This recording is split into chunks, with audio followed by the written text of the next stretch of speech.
Olá, meninas! Bem-vinda ao Mami à Beça. Esse é o canal que a gente reservou para falar sobre amamentação.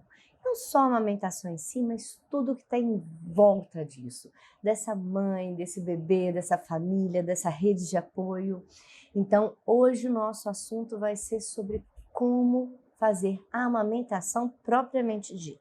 Então, vários detalhes e vários passos. A primeira coisa que eu acho muito importante a gente pensar é o seguinte: onde amamentar? Como assim? Sim, onde amamentar? Pensa só. Você vai passar horas, sim, horas, muitas horas, amamentando. E se Deus quiser e tudo der certo, muitos meses amamentando. Então você precisa pensar onde é esse lugar. Vou falar por mim. Quando eu estava grávida e resolvi, então, eu montar o quartinho da minha bebê, etc e tal, eu resolvi comprar uma poltrona de amamentação, que não por acaso é esta. Muito bem, fui comprar poltrona de amamentação da Juju. Fui lá na loja, escolhi uma que achei confortável. Sim, é importante que ela seja bastante confortável. Essa aqui, por exemplo, tem braços onde eu posso apoiar, ela é de balançar, ela tem um puff. Normalmente isso daí é o que a gente mais encontra no mercado. Não é difícil encontrar uma poltrona de amamentação. Você vai encontrar várias cores, vários acabamentos. Eu comprei essa aqui, ela é bem clássica, na verdade, né? Com aquela carinha de quarto de neném. Mas vou contar uma real. Eu quase não usei a poltrona de amamentação, apesar de ter amamentado muito. Eu vou explicar por quê.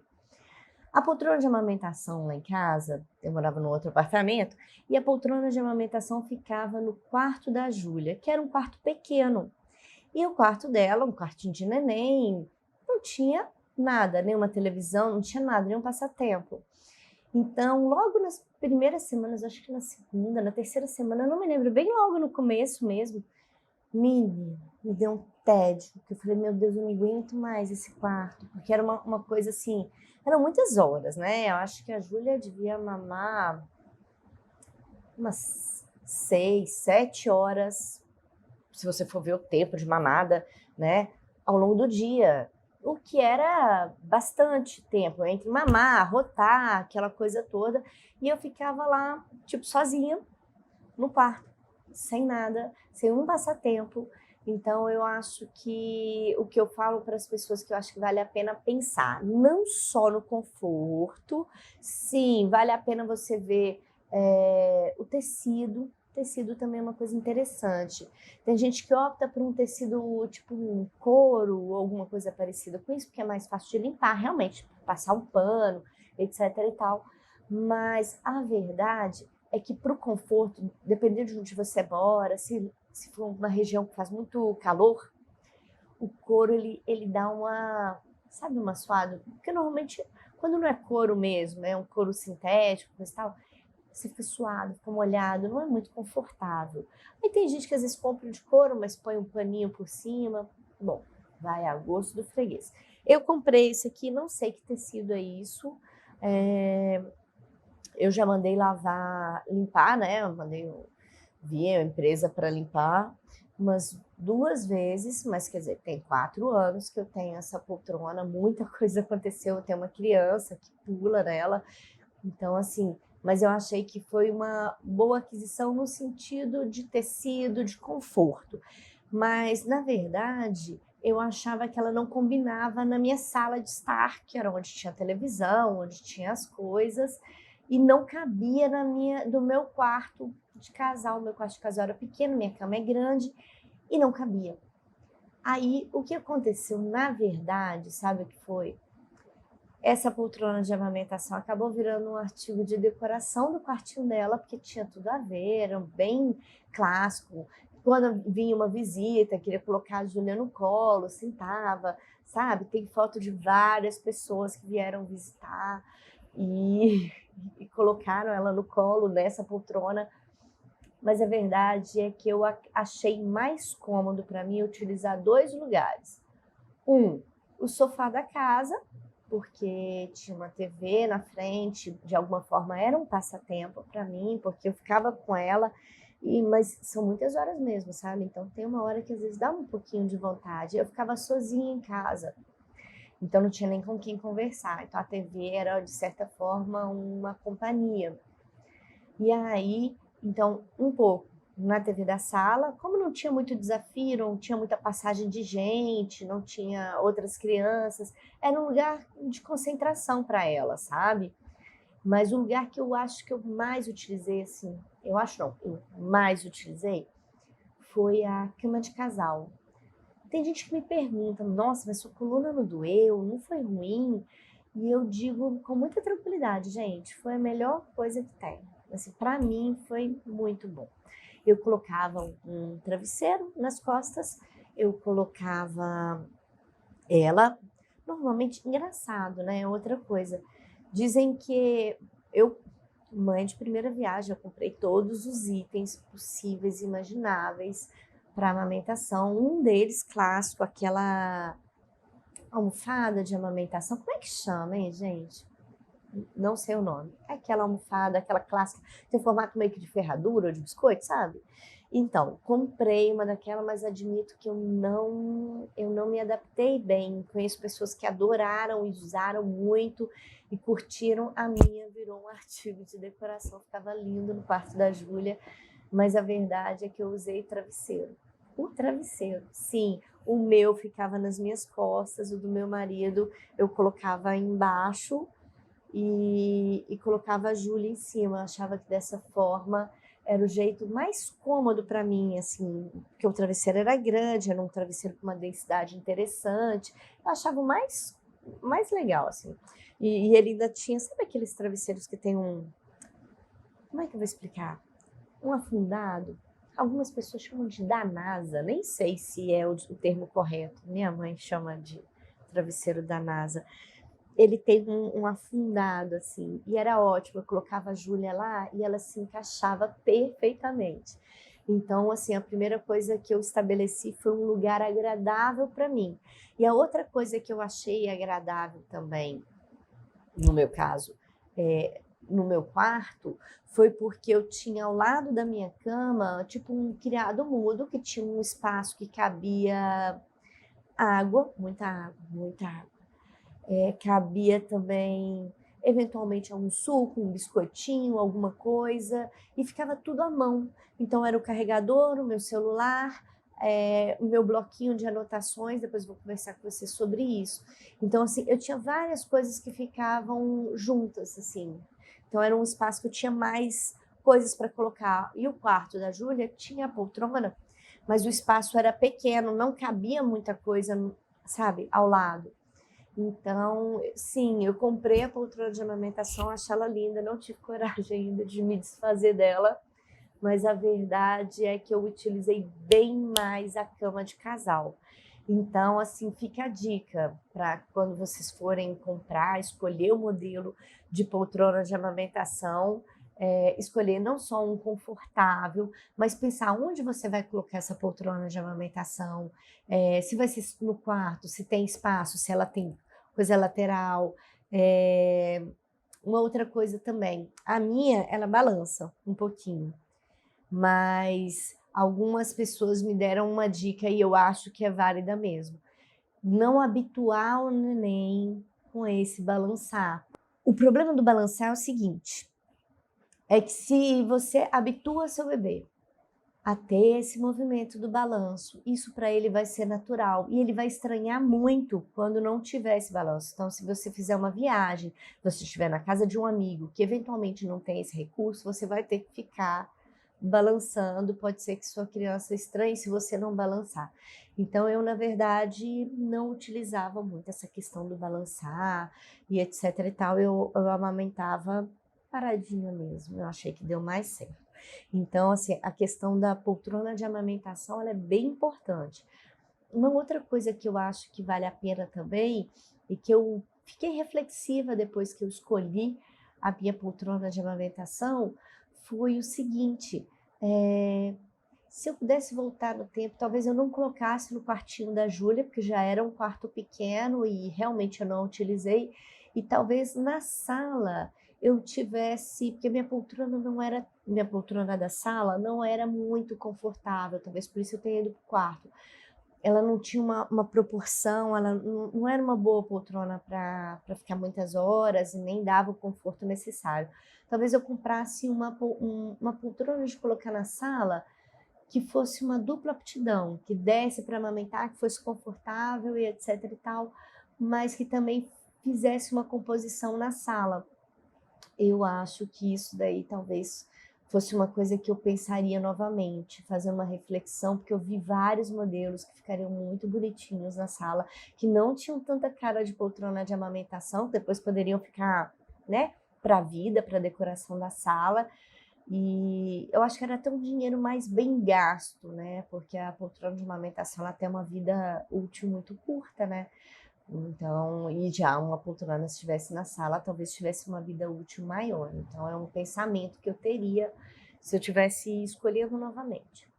Mas tudo bem, gosto da minha de toda forma. Voltando, então, assim, primeira coisa é escolher o local onde você vai amamentar. Que tem que ser muito confortável, coloque sempre uma garrafa de água perto de você, muita água, realmente muito necessário.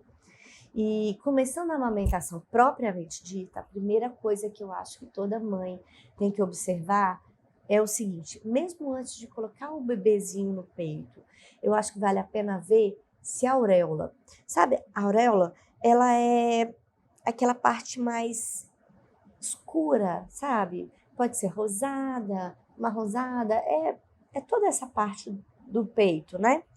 Então, ela às vezes está tão cheia de leite, ela está tão durinha que sabe, que algumas pessoas chamam de engurgitada, que é bem cheinha mesmo, que ela dura, o neném não consegue abocanhar. E se o bebê não consegue abocanhar, aí sim é o problema que a gente vivencia, que é a questão do bebê não abocanhou, não fez a pega correta, e se ele não fizer a pega correta, você vai ver peito rachado, dor intensa, tudo isso. Então, assim, se a areola tá engurgitada, ela tá cheia demais, ela tá durinha demais, o esquema é você mesma, com a sua mão, você pode tirar o excesso de leite. É pouco, gente, não precisa de muita coisa não. Você vai ver que ela vai ficar macia, flácida. Na hora que ela ficar macia, flácida, aí sim, você pode colocar o seu bebezinho para mamar, que a chance dele conseguir abocanhar, pegar a areola toda, é muito maior. Então, assim, uma outra coisa que vale a pena fazer também é massagear a mama. Como assim massagear? Movimentos circulares. Você vai fazendo movimentos circulares no entorno da areola e você vai ver que como se você estivesse fazendo algumas pessoas chamam de shake, né?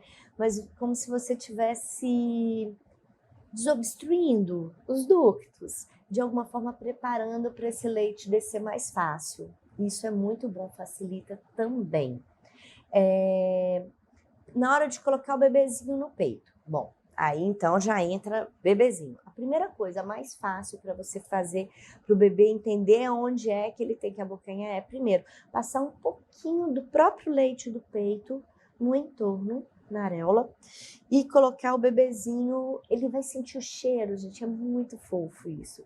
E você vai passar o narizinho e o lábio superior dele no bico do peito. Na hora que você passa ele no bico do peito, ele sente aquele cheirinho de leite e ele vê a protuberância do biquinho do peito, ele mesmo já vai abrir a boca. Na hora que ele abre a boca, é a sua deixa. Nisso daí você vai encostar o queixinho e o lado inferior do bebê na areola e ele mesmo vai abocanhar tudo, de forma que a areola toda, ou boa parte dessa areola, vai ficar dentro da boca do neném. E aí sim, se ele faz uma pega correta, a chance de você ter uma fissura mamária, uma dificuldade de amamentar, Porque se ele pega só no biquinho do peito, aí é um problema mesmo. Porque só no biquinho do peito não vai conseguir ter eficiência de amamentação e não vai conseguir também que o leite saia. Ele vai sentir, a mãe sente muita dor e o leite não sai. Ele fica lá engurgitado mesmo, ele fica parado. Muito bem. Então, depois que a gente passou o leite, o nenenzinho abocanhou, ele, né, colocou, você passou o bico do peito no nariz, ele abriu a boca, ele abocanhou essa areola, você vai começar então a colocar ele para mamar propriamente dito. A primeira posição, a mais fácil de fazer e a que normalmente todo mundo começa, é a posição tradicional. Muito bem, vou pegar um exemplo. Tcharam! Finge que é meu bebê. Então, a posição tradicional é essa, em que você coloca a cabeça do bebê no cotovelo, dá para ver? Isso, no cotovelo, e coloca o bebê virado para o corpo da mãe. Então, essa é a posição tradicional. Além da posição tradicional, vai ter também a invertida, que é exatamente ao contrário, em que o neném fica voltado para a parte de trás do corpo, e a cavalinho. A cavalinho é um que a criança fica, tipo, ela abre as perninhas, ela fica, tipo, na coxa da mãe e ela amamenta em pé. Para bebezinhos que às vezes têm refluxo, essa é a posição mais agradável, é a que dá mais certo. Mas, de todas as formas, a gente recomenda que as mães utilizem todas as posições. Por que isso, gente? Faz muito sentido. Quando o bebê está mamando em cada posição, ele vai utilizar um grupo de glândulas mamárias. Então, ele vai usar mais um determinado quadrante, uma parte do peito. Quando você vai alternando e vai mudando, você vai utilizando todo o seio e todas as glândulas mamárias, otimizando ainda mais. Então, assim, não tem glândula que não vai produzir ou que não é tão funcional. Todas elas serão sugadas e aumenta muito a capacidade dessa mãe de produzir leite. Então, é uma ótima. Então, assim, além disso, a gente tem que pensar uma outra coisa também. Tem bebezinhos que, às vezes, na hora que eles vão amamentar, eles sentem muito calor. Isso é real, gente. Época de calor, o neném tá sugando, ele realmente fica suado algumas vezes.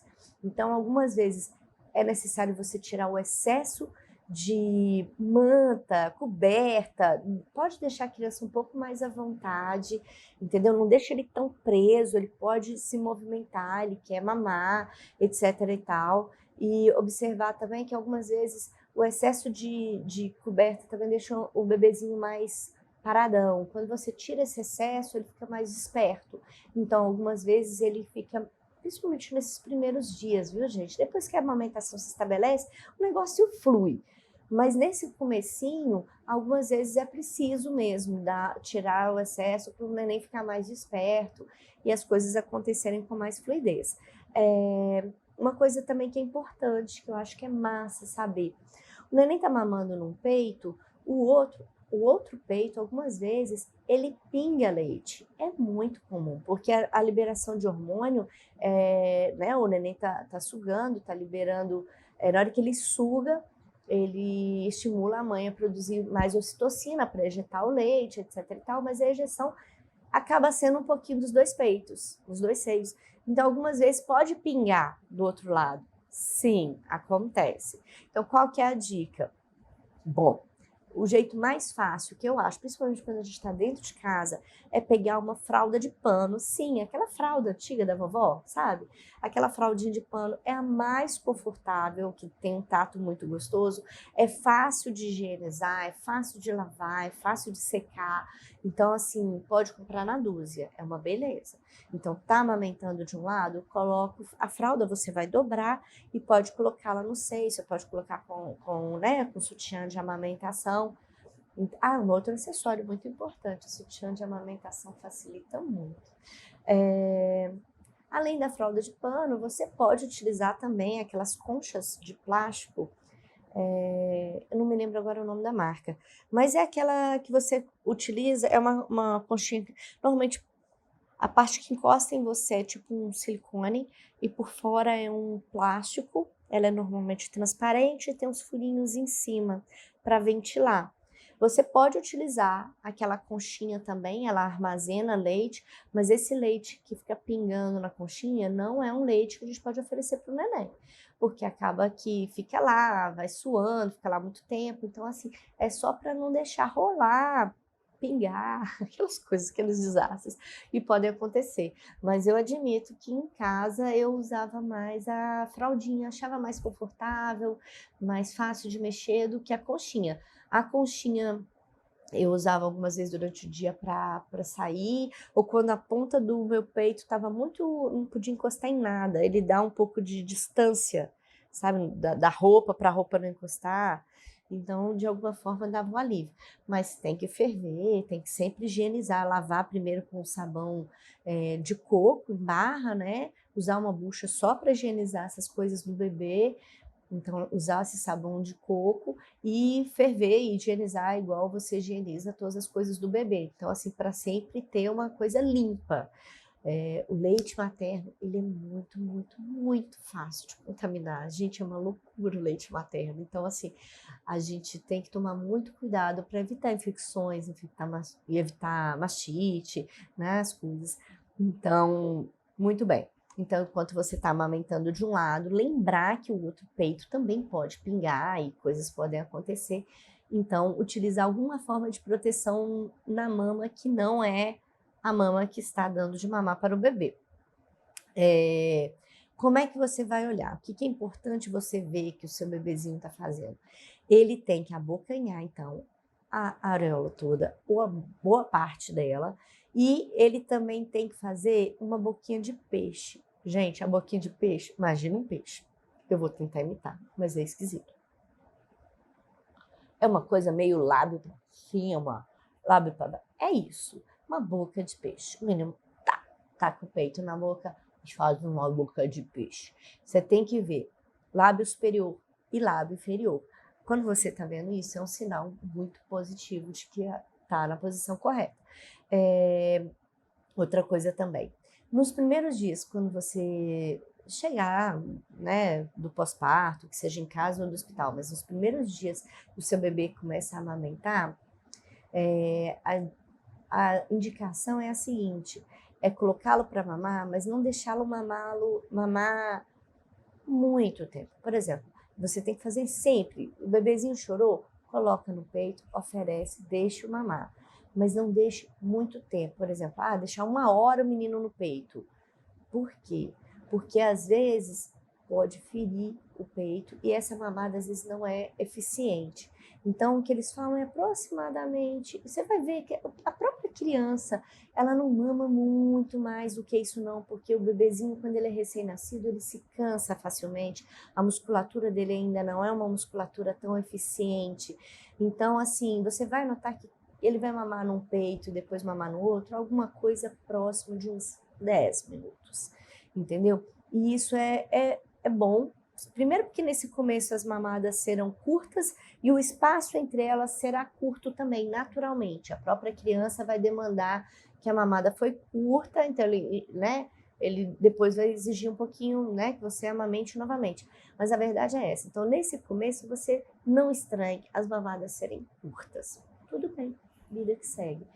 Você vai notar que depois de uns 3, 4 dias, a criança vai começar a ter uma mamada mais eficiente e às vezes mais duradoura, às vezes durando uns 15 minutos. Sim, pode ter criança que dura menos? Claro que pode. Tem criança que dura mais?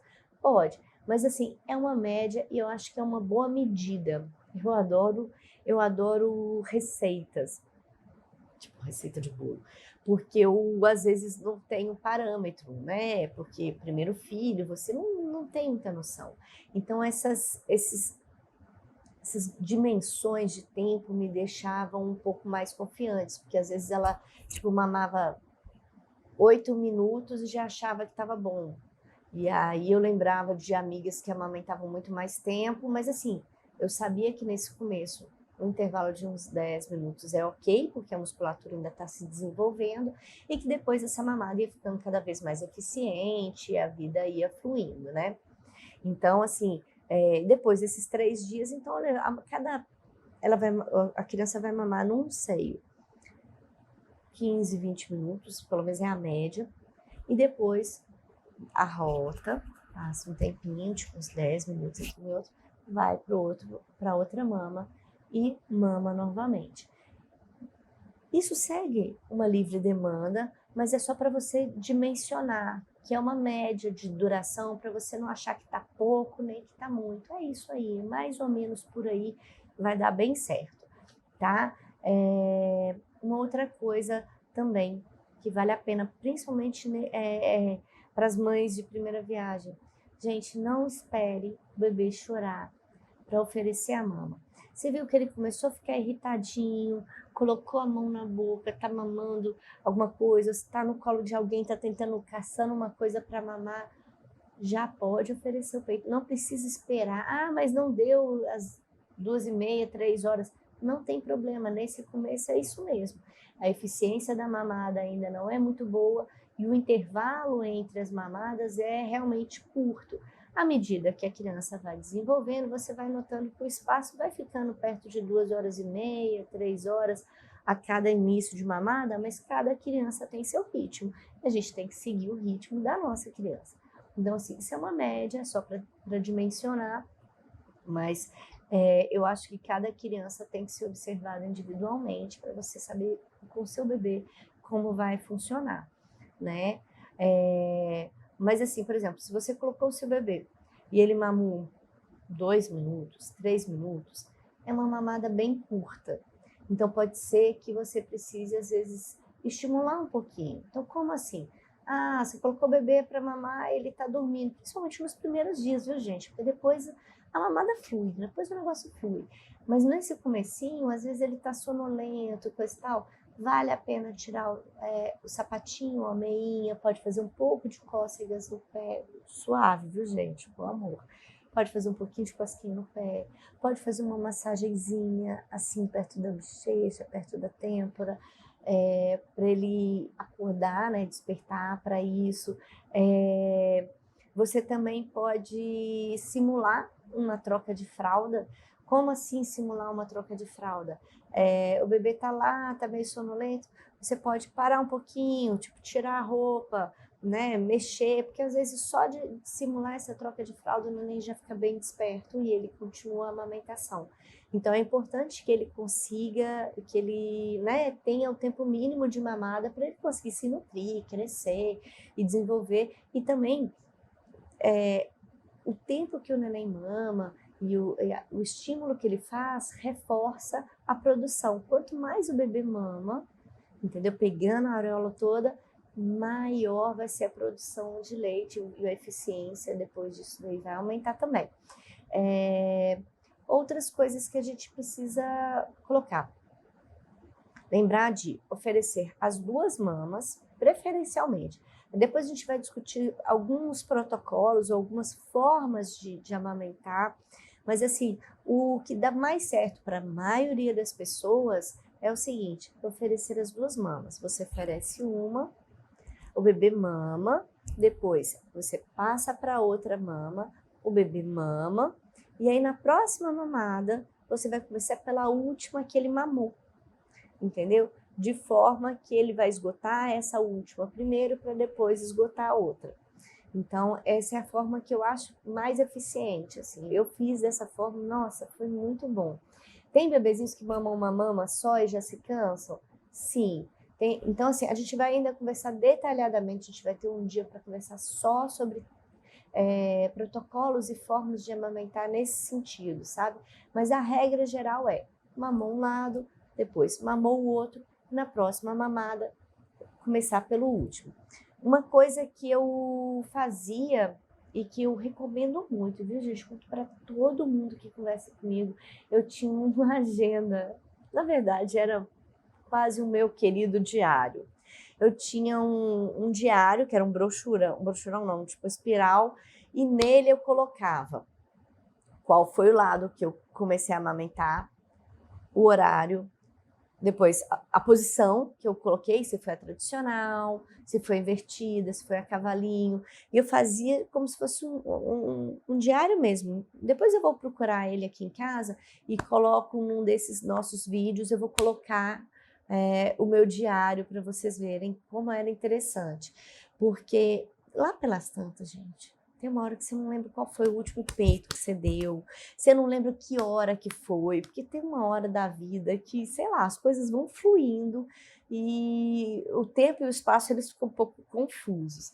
Então eu acho que anotar me deu uma clareza de percepção de tudo, porque eu anotava o horário que ela dormia, que ela acordava, e eu comecei a perceber que ela naturalmente foi criando um ritmo, tanto da mamada quanto das dormidas, ela foi criando um ritmo de vida que era dela.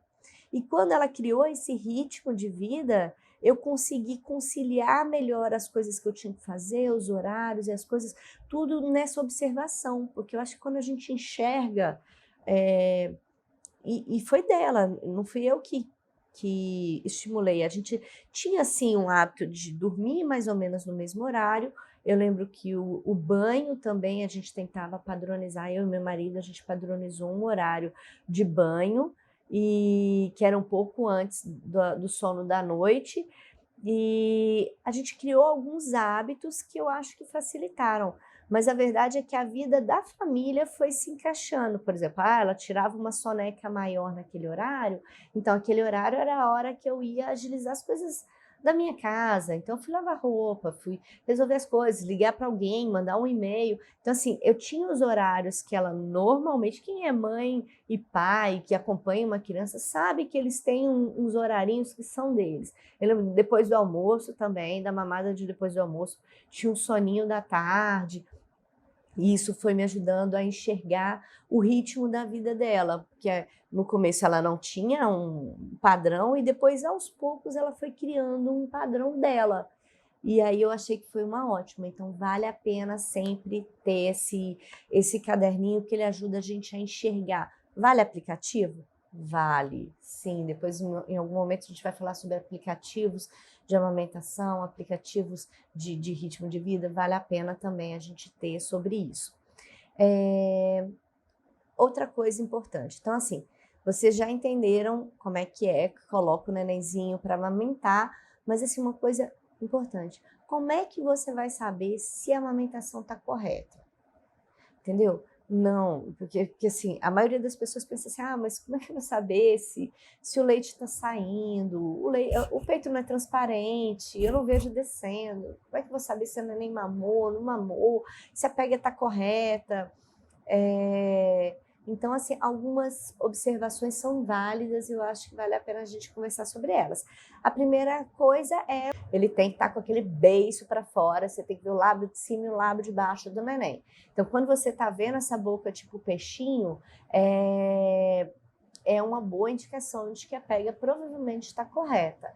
A outra coisa é que você vai ver que a bochecha do nenenzinho está redonda, você não vê assim, covinha, sabe? Covinha tá errado. Deu covinha, não tá legal.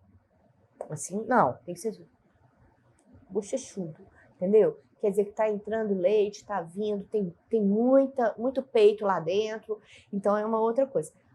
A outra coisa é, o queixinho do neném tá encostando no seio da mãe, entendeu? E isso daí dá aquela... E ele faz aquele movimento assim, ó. Assim, ó. Para frente e para trás. Você vai ver que mesmo nos bebezinhos bem pequenos, esse movimento do para frente e para trás, ele vai acontecendo naturalmente, é bonitinho demais de ver. Outra coisa que a gente pode ver é a mamada silenciosa, porque quando você escuta uns estalidos que fala, né? Ele faz assim, não tá legal, tem alguma coisa que não deu certo. Então, o normal é você colocar o nenenzinho e não escutar nada. Ele tá lá mamando, você não fica... Não, é uma coisa silenciosa. E assim... Eita, me perdi. Peraí que eu perco os negócios. Peraí. Lembrei.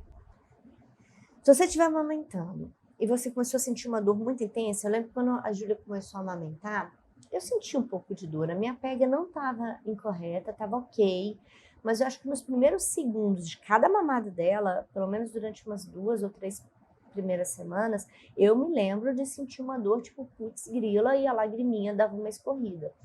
Mas o que você deve observar é o seguinte: você colocou o nenenzinho no peito e você colocou para amamentar, e não foi só aquele primeiro segundo, mas durou uma temporada, você está sentindo uma dor, essa dor é real, ela é intensa, é porque essa pega não está correta.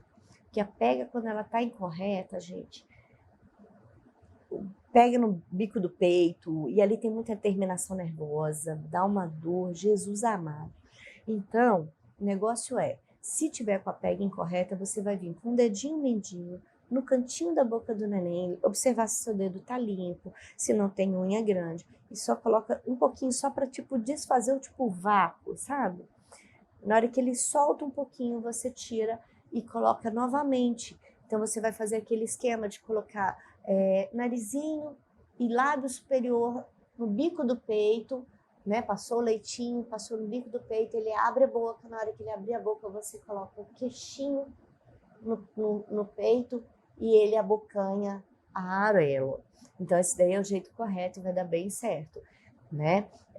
Uma outra coisa, gente, que é muito importante: amamentar, ela não é uma coisa assim natural. Eu acredito que amamentar é um aprendizado, gente.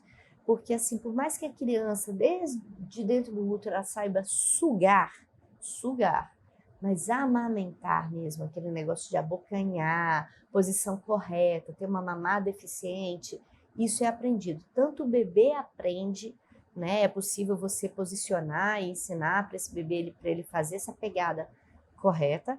Então, assim, é possível ensinar para esse bebê, para ele aprender, né, fazer a pegada correta, e a mãe também aprende, porque ao contrário senso que acha que é só colocar o neném lá e ser feliz, a mãe aprende a posicionar esse bebê, a colocar a auréola toda dentro da boca desse bebezinho, os tempos, as posições. Então, assim, tem muita coisa que pode sim ser ensinado, né, quando você tá fazendo a amamentação. Então, eu acho que amamentar, ela não é um ato sem, como é que eu vou explicar?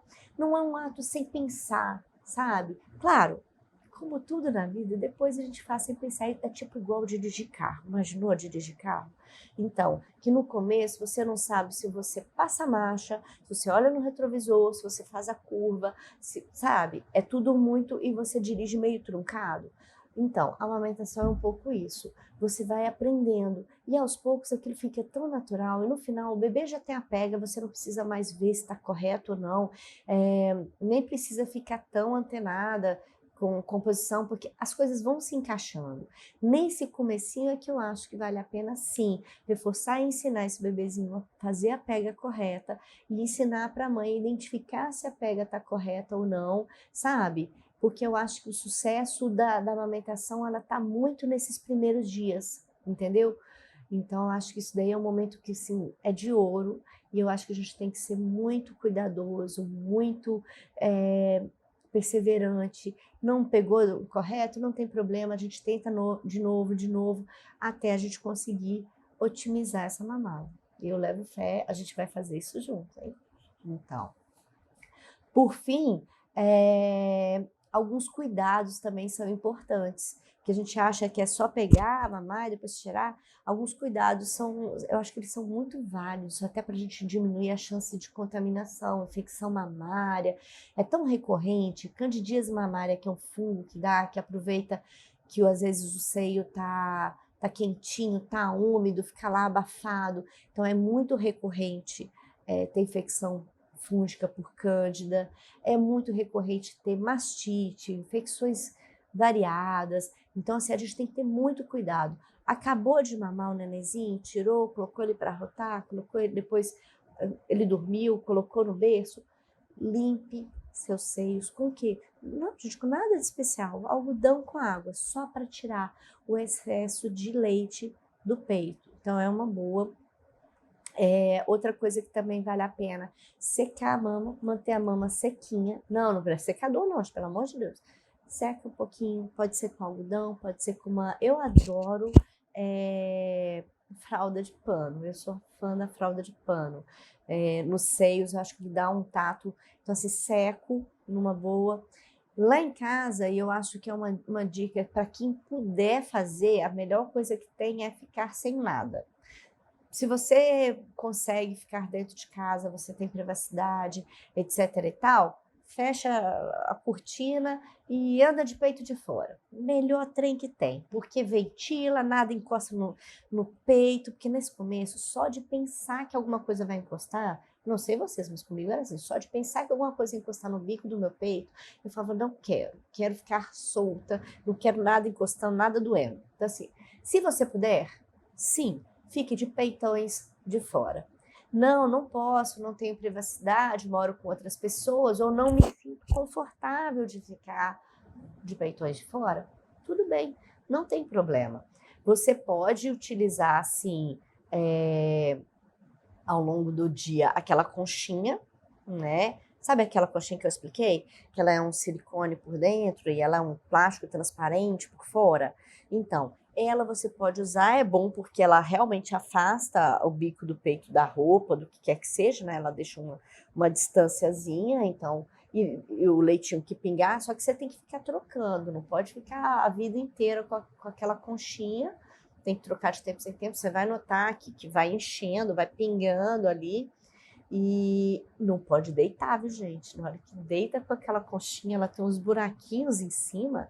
Menina, se você deita ali, vai voar leite para tudo que tá lado. Não vai dar certo. Então, assim, então você limpou a mama. Então, bom, vamos recapitular. Eu fazia assim, eu limpava a mama e ficava de peitos de fora. E às vezes eu passava lanolina. Tem várias marcas de lanolina. Você vai, é uma pomada, você vai comprar em qualquer farmácia, você vai ver, ela é um hidratante para seios. E aí eu passava só na areola. Então assim, sequei, limpei, sequei, passava lá, ficava de peitos de fora. Mas para quem então não se sentir à vontade, você pode colocar então a conchinha à noite. Nada de conchinha, porque se você deitar ele vai derramar, você tira a conchinha e coloca... Eu gostava muito da fralda de pano, você já viu, sou fã da fralda de pano. Colocava a fralda de pano e usava para dormir. Mas você não usa aquela, como é que chama? Aquela, tipo absorvente, sabe os absorventes redondinhos? Também vende na farmácia, várias marcas. Aquele absorvente de algodão eu usava para sair de casa. Por exemplo, algumas vezes eu ia num lugar, voltar rapidinho, porque eu acho que dava menos confusão do que a conchinha, porque a conchinha às vezes abria, vazava. A conchinha é boa, mas ela algumas vezes pode acontecer algum desastre. Então, quando eu saía de casa, eu colocava aquele absorvente, porque ficava mais estético que a fralda, porque a fralda é gostosa, mas ela não é muito estética. Não gostava tanto. Então eu colocava absorvente. Por que não usar o absorvente de dia e de noite, já que ele é pequenininho, ele é fácil de usar e coisa e tal? Ele fica muito coladinho, ele não deixa o seio respirar, sabe? Ele fica colado ali. E ele fica pingando leite lá. E o leite fica encostado bem no bico do peito. Ali aumenta muito a chance de você ter uma infecção mamária. Porque imagina, o leite cru, o leite humano cru, ele é muito fácil de contaminar, sabe? Bactéria adora, fungo ama. Então, assim, você não pode deixar aquele leite dando bobeira ali, porque aumenta muito a chance de você infeccionar. Então, assim, eu usava absorvente sim para sair de casa, era legal, mas eu usava só o tempo necessário. Fora isso, ou era peitos de fora, ou era fraldinhas no peito, e algumas vezes a conchinha, quando eu não queria que nada encostasse no meu peito, também a conchinha era uma boa companheira. Então, dito isso, eu acho que a gente já tem assim as primeiras direções, né, para a gente poder desenvolver outros assuntos e falar sobre coisas que eventualmente vocês podem ter dúvida. Gente, amamentação eu acho que é uma coisa que gera muita dúvida, porque são muitas informações que a gente encontra, às vezes muita coisa, né, que não está tão encontrado, não faz muito sentido. E eu acho que vale a pena a gente acertar, conversar sobre isso, desenvolver bastante isso. Eu espero que vocês estejam gostando do Mami à Beça. Estou fazendo com bastante carinho, fazendo pesquisas, procurando levar da forma mais simples, mais prática, mais objetiva a informação para vocês. Eu sei que a amamentação é um desafio, mas eu sei também que para quem quer, é possível. Então, assim, vamos desenvolver isso, vamos quebrar essas crenças limitantes sobre eu não consigo, meu leite é fraco. Nós não vamos deixar isso daí impedir que a gente leve a nossa tão sonhada amamentação para frente.